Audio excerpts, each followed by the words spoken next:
Salut les gars, on se retrouve aujourd'hui pour la 8e semaine de l'expérience sociale là, qui s'appelle le Grand Test.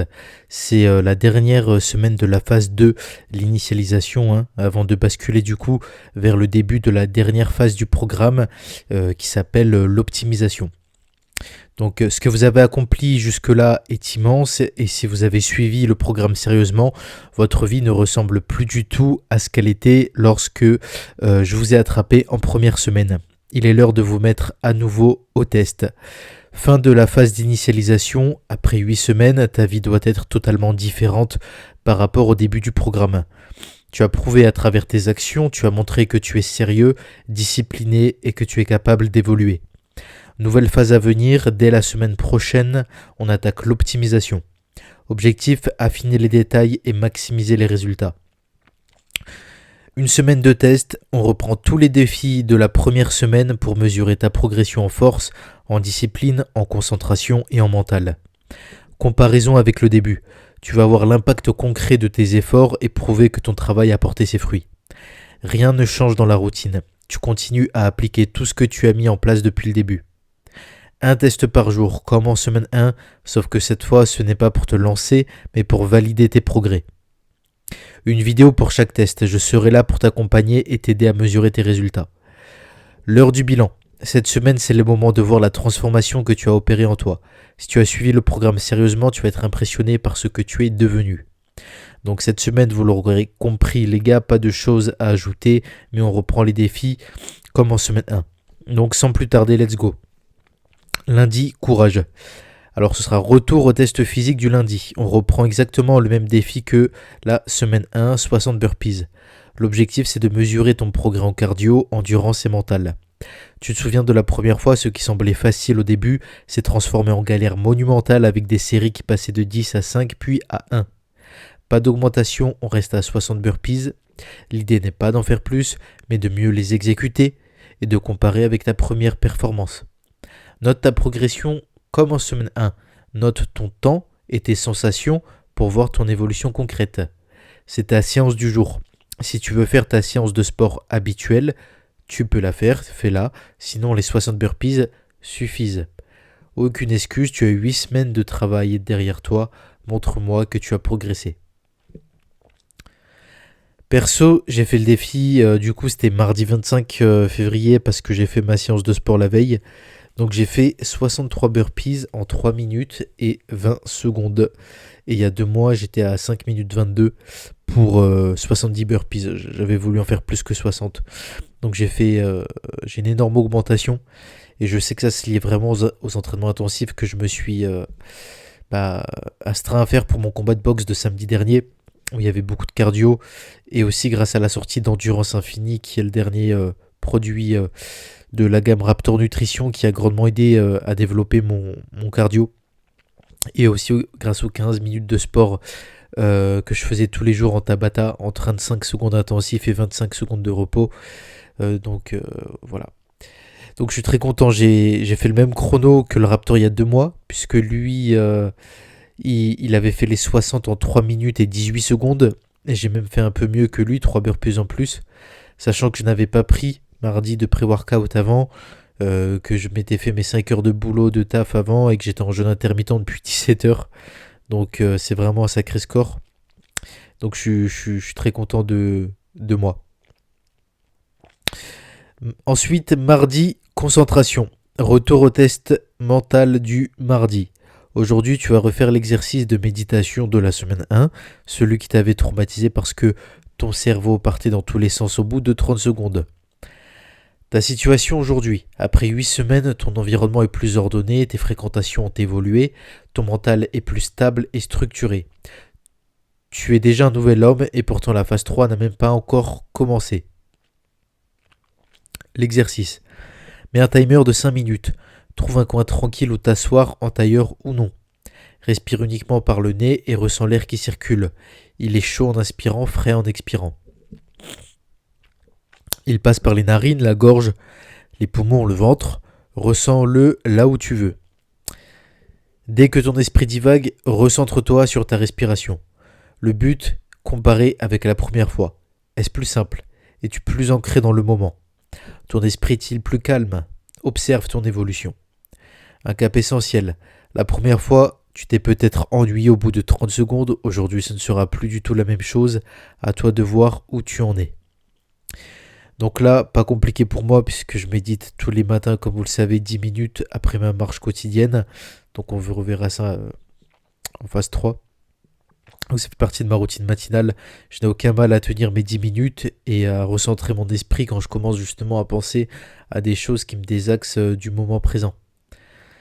Ensuite, mercredi, normalement, il y a eu le test de jeûne à faire, mais comme j'ai eu une journée de boulot et ma séance de sport, j'ai préféré faire les 15 000 pas qui est normalement à faire le jeudi, ainsi que le défi des pompes à en faire le plus possible en 10 minutes qui est normalement à faire le vendredi. Donc j'ai adapté les jours pour faire les défis en fonction de mon emploi du temps. Vous pouvez faire pareil tant que vous faites bel et bien les défis et que vous donnez tout ce que vous avez. Donc jeudi, persévérance, retour sur le test des habitudes. Ce jeudi, c'est 15 000 pas à faire comme la première fois, sauf que cette fois, plus d'excuses, plus de il pleut, plus de j'ai pas eu le temps. Tu es censé être beaucoup plus structuré qu'il y a 8 semaines. La première fois, c'était un combat. Il fallait trouver du temps, s'organiser, forcer un peu. Cette fois, ça doit être naturel. Tu as normalement intégré la marche dans ta routine et 15 000 pas ne doit plus être d'excuse. L'objectif, fais tes 15 000 pas et analyse comment tu les abordes aujourd'hui. Est-ce que tu as besoin de forcer ou est-ce que ça s'intègre sans effort? Sens-tu la différence dans ton mental, ton énergie, ta discipline? Ça doit être une évidence maintenant, alors prouve-le. Perso, comme je suis allé faire une séance de course à pied, que j'ai beaucoup marché avec mon taf, j'ai fait mercredi. Donc je l'ai fait mercredi à la place de jeudi, comme je vous ai dit. J'ai fait 17 km, soit 21 000 pas, les gars. Donc j'ai largement atteint l'objectif. Et vendredi force, retour sur le test physique ultime, 10 minutes max de pompe comme il y a 8 semaines. Donc tu fais un max de pompe pour 10 minutes, mais cette fois tu n'es plus le même. Stratégie et adaptation. La première fois, certains ont tout donné d'un coup et se sont cramés. D'autres ont voulu gérer et se sont retrouvés avec trop de repos. Certains ont improvisé en plein test, d'autres ont optimisé au fur et à mesure. Peu importe comment tu l'as abordé aujourd'hui, tu es plus fort et plus intelligent dans ton approche. Explosion de ta performance. Le but, ce n'est pas juste de faire plus de pompes, c'est de voir comment tu abordes l'effort maintenant. Ton mental est plus affûté, ton corps plus efficace, ta stratégie plus calculée. Ce n'est plus un test physique, c'est un test de progression globale. Preuve en image, filme-toi de profil exactement comme la dernière fois. Après le test, compare les deux vidéos. Pas seulement ta perf, mais aussi ta posture, ta gestuelle, ton énergie. Peut-être même que ton environnement a changé, que ta chambre est plus propre, que tout est plus carré. Preuve vivante que tu es en train de changer. Donc là, j'ai fait le défi avant d'aller courir mercredi. Comme je vous disais, j'ai réalisé du coup 238 pompes en 10 minutes, contre 203 pour le Raptor il y a 2 mois. Quant à mon propre score, il y a 2 mois, apparemment, j'avais fait 270. J'avais revu la vidéo. Mais en fait, c'était des pompes où je descendais moins, qui étaient moins propres. Donc je suis plutôt satisfait dans l'ensemble, ça reste quand même un très bon score. Ensuite, normalement, le samedi, c'est l'organisation. Retour au test de l'autonomie alimentaire. Faire tous ces repas soi-même, comme au début du programme, mais cette fois, tu as de l'expérience, des habitudes bien ancrées. Comparaison avec la première fois. Il y a 8 semaines, tu galérais à organiser tes repas, à peser, à anticiper, à cuisiner. Aujourd'hui, c'est fluide. Préparer ton petit déjeuner, ton déjeuner et ton dîner n'est plus un défi. C'est juste une routine bien maîtrisée. Comptage des calories sans prise de tête. Au début, ça te prenait peut-être une éternité. Maintenant, c'est naturel. Tu connais tes portions, tes macros. Ton frigo est bien rempli avec les bons aliments. Un test devenu une habitude. Ce qui était un challenge il y a 2 mois est devenu la norme. Preuve que ta discipline s'est installée et que ton mode de vie a radicalement changé. Là, comme le dit le Raptor, je n'ai pas attendu samedi pour faire ce défi. C'est devenu une habitude complète pour moi de compter, de peser mes calories, de préparer tous mes repas moi-même, notamment le midi pour la collation à 17h et le dîner puisque je suis en jeûne intermittent et que je ne mange jamais le matin. Donc je le fais tous les jours de ma sainte vie.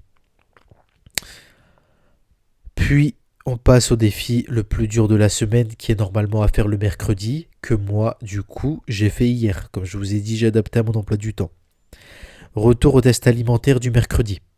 Aujourd'hui, c'est jeûne intermittent jusqu'à 20 h, comme au jour 3 de la semaine 1. Pas de salade, pas de snack, pas de gamelle. Juste de l'eau, du café, du thé et des électrolytes. Du sel, quoi, si tu en as. La première fois, c'était l'enfer. Tu étais obsédé par la nourriture. L'ennui te donnait faim. Tu passais la journée à penser à ton premier repas. Mais tu te souviens aussi du plaisir immense que tu as ressenti quand tu as enfin mangé. Du goût qui était décuplé. Du kiff d'avoir tenu jusqu'au bout. Cette fois, ça va être différent. Après 8 semaines, tu es plus structuré, plus discipliné. Ton quotidien est mieux organisé. Peut-être que tu vas caler plus de travail, occuper ton esprit et passer la journée sans trop y penser. Peut-être que tu vas encore avoir faim, mais cette faim ne sera plus la même. L'objectif, mesure la différence entre cette expérience et celle de la semaine 1. Comment tu te sens? Est-ce plus facile, plus naturel? Vois par toi-même où tu en es vraiment. Donc comme je vous l'ai dit, j'ai fait ce défi hier, samedi 1er mars, parce qu'en semaine avec les séances de sport, les 10 000 pas, plus le boulot, les projets perso, les devoirs, c'est impossible de tourner, en tout cas très dur, de tourner toute la journée correctement sans apport nutritif aucun. Donc hier c'était la journée parfaite, j'avais beaucoup de travail à domicile à effectuer. Voilà, j'ai consommé mes cafés, ça m'a aidé, les 10 000 pas, ça m'a permis de tenir très facilement, je me suis bien occupé. Le secret, comme dit le Raptor, c'est de savoir s'occuper, mais pas de s'occuper pour combler un vide, mais pour avancer vraiment vers ses objectifs et faire le plus important. Notamment les 20% qui te permettent d'avoir 80% des résultats. C'est la méthode, euh, vous savez, c'était la loi de Pareto.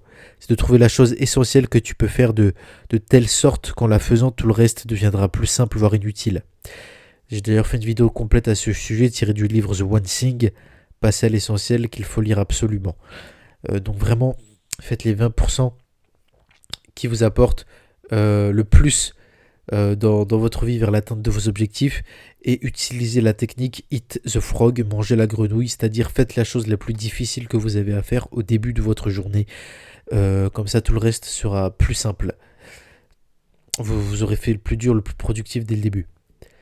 Donc voilà, pour moi ça a été relativement facile hier de tenir parce que je suis habitué à jeûner avec le jeûne intermittent 16h-8h.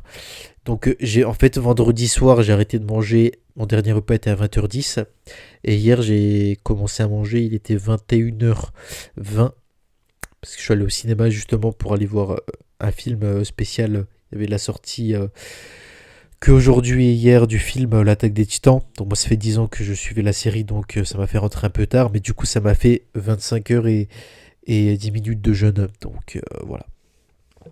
Ça fait beaucoup de bien encore en plus de jeûner comme ça une bonne journée.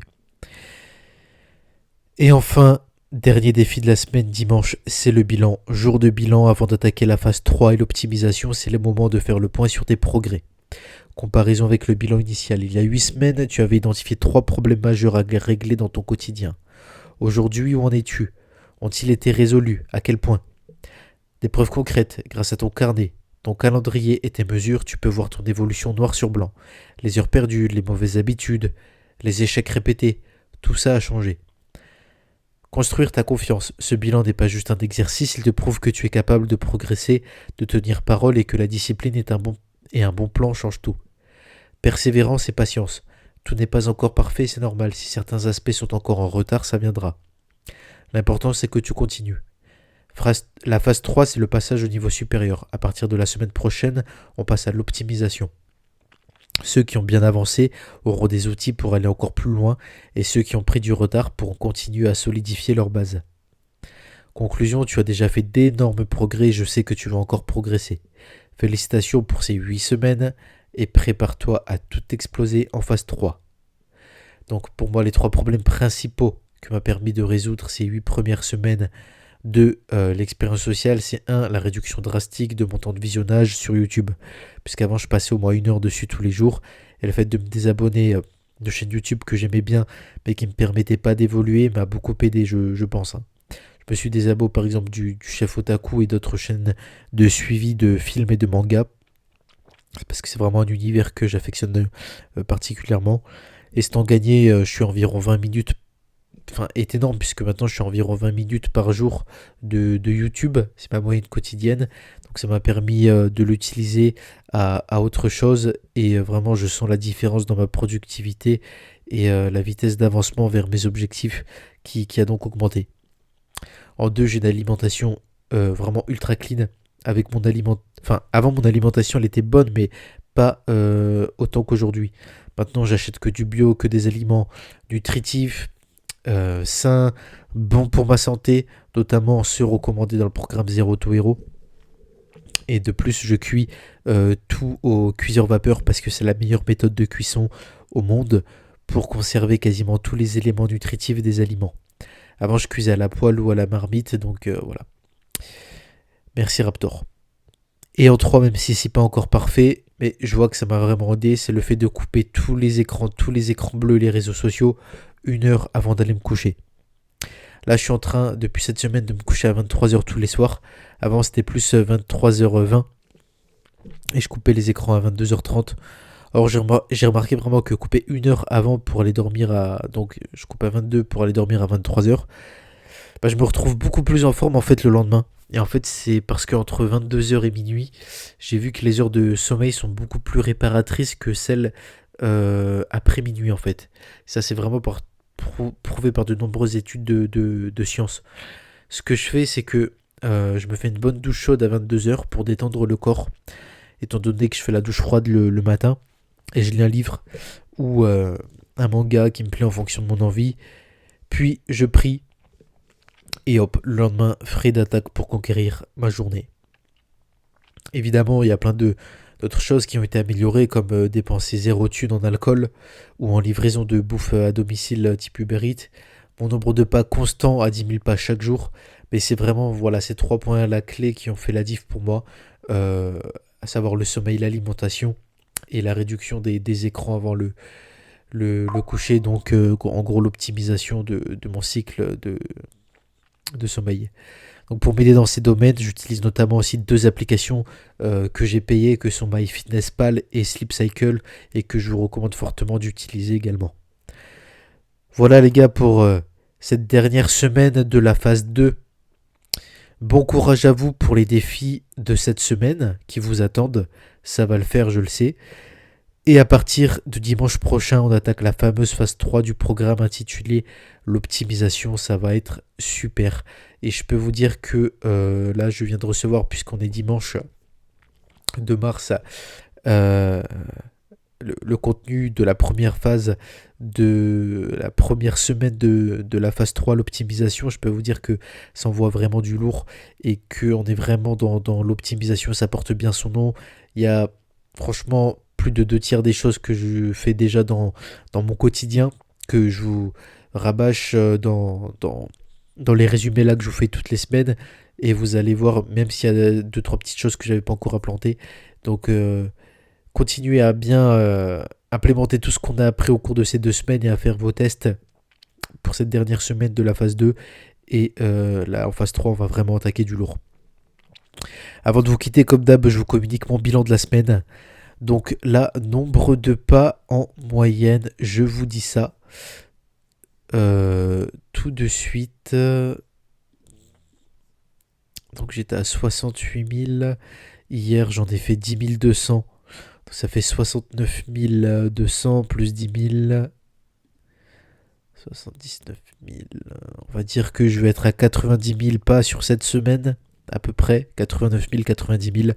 Donc on est quand même sur une très très grosse moyenne là, mais c'est normal. Avec les défis, tout ça, et j'ai fait beaucoup de running, voilà. Heure passée sur les jeux vidéo, 0. Heure passée sur Twitch, donc Twitch on est à 0, hein, comme d'habitude, puisque moi c'est une application que je n'ai jamais utilisée, que je n'ai jamais téléchargée. Je vois pas trop l'intérêt, je suis pas de jeux vidéo et tout, et donc Twitch est souvent pour ça, ce genre de choses, donc voilà. Et par rapport à YouTube, nous sommes à une moyenne quotidienne de 23 minutes par jour. Donc voilà, c'est excellent aussi. Nombre de FAB sûr et sans porno, 0. Nombre de verres d'alcool consommés, 0. Argent dépensé sur Uber Eats et des livres, 0. Argent dépensé sur les jeux vidéo, 0. Argent dépensé pour de l'alcool, 0. Donc je suis encore sur un bilan extrêmement positif. J'espère que le vôtre l'est aussi, les amis. Juste pour le nombre de pas, là j'ai fait 90 000, mais d'habitude je suis vraiment à 70 000. Hein. Je me contente des 10 000 par jour, ou un peu plus, je suis entre 10 et 12 000, donc là c'est exceptionnel. Mais restez bien sur vos 10 000 pas pour paniquer votre adhérence. Hein. Ça sert à rien de faire 15 000 pas tous les jours. L'important c'est de le faire tous les jours de votre sainte vie. Si vous faites 15 000, 20 000 pas tous les jours, vous tiendrez jamais sur la distance. Voilà les gars, force et honneur. On se retrouve dimanche prochain pour la première semaine de cette fameuse phase 3. J'ai hâte de la faire et de vous expliquer en quoi ça va consister. On va vraiment rentrer dans le dur. Merci à vous de m'avoir écouté et je vous embrasse et je vous dis à la semaine prochaine. Salut les gars.